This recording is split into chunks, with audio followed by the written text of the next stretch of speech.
Hello story lovers. Normally at this point I'd be welcoming you to our Welsh riverbank, but the weather's against us and I've hurt my back, so I'm not going to be clambering down to the riverbank today. So we're in the byre that's attached to our house, which one day is going to be part of the house when we've finished restoring it. So today is the 21st of August 2017. It's the day of the solar eclipse, and it's also the launch of my second witchlit novel, The Orphan Witch.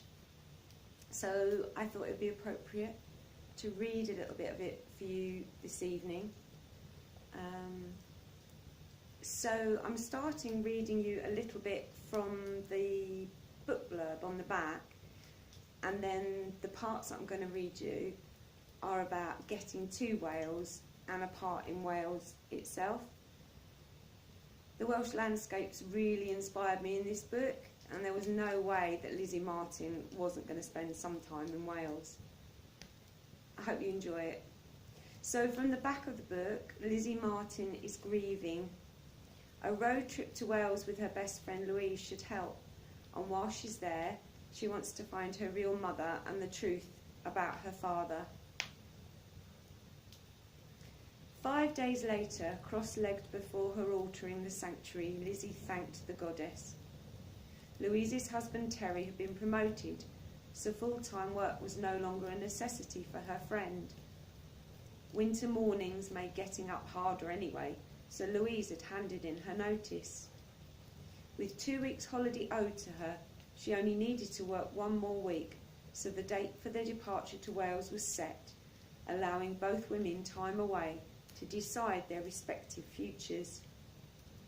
Ingrid, Jessie's mum, was happy for Rowan to stay with them and gratefully accepted 2 weeks' keep money. Rowan had decided not to visit Bryony, but she suggested she and Lizzie go together the first time and make a weekend of it. Rowan loved the new car and was excited about staying with Jess.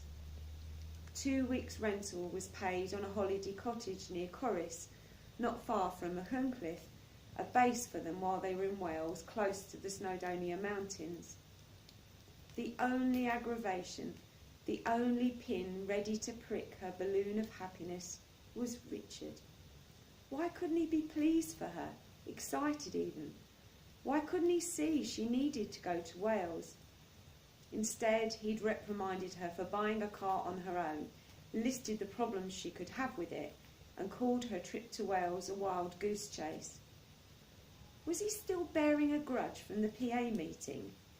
He was supposed to care about her. He was supposed to be her friend.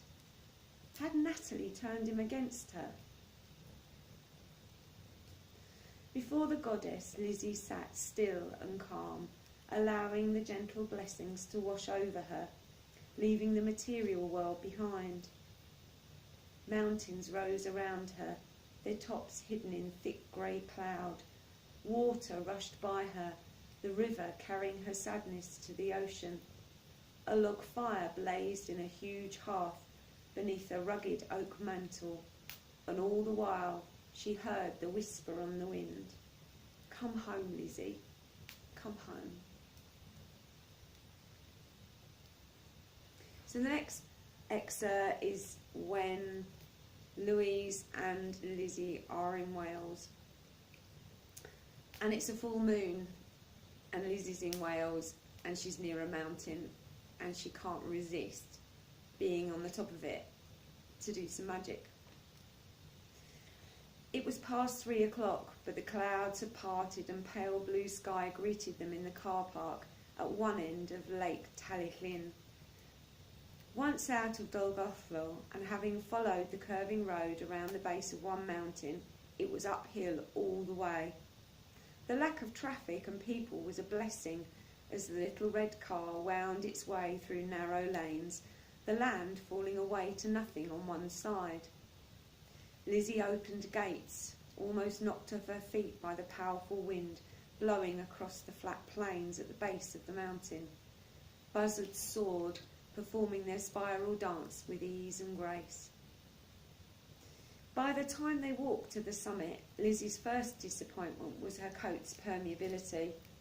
The second was the impossibility of lighting a candle on the mountain top. Louise sat hunched behind a rock, flinching from the wind and driving rain.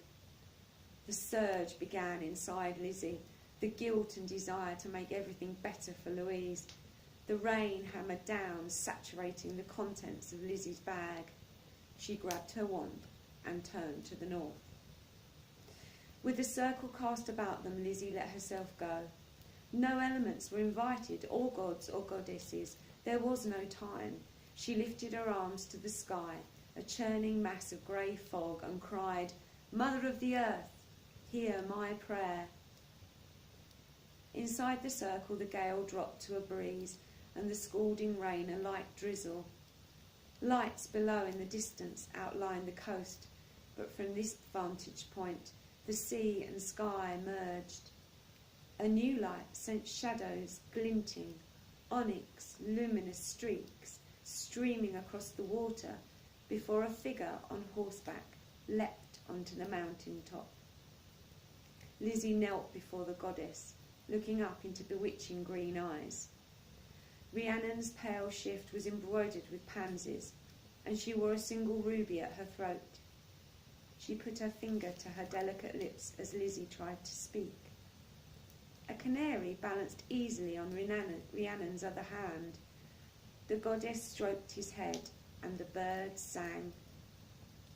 The song lifted Lizzie high above the mountains, buoyed by the beautiful music. Voices harmonised, filling her heart with joy.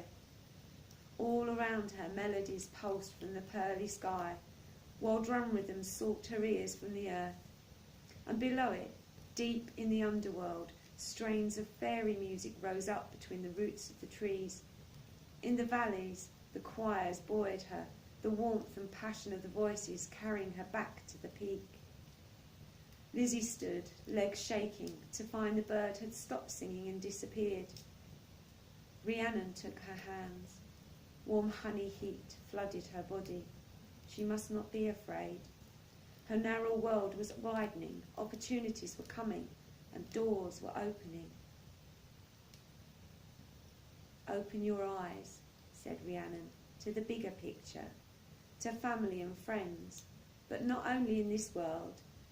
Look for the magical world beyond the door, and there you will find home." With head and hand torches to light their way, Louise and Lizzie scrambled down from the peak. The rain had stopped, but the wind threatened to scoop them up if they let it. Lizzie stripped off her coat and hoodie, drying her hair and arms with the latter, before putting on a spare sweater and tying a scarf around her head. She jumped into the car. Louise had the heaters on full blast. "Was it what you hoped for?"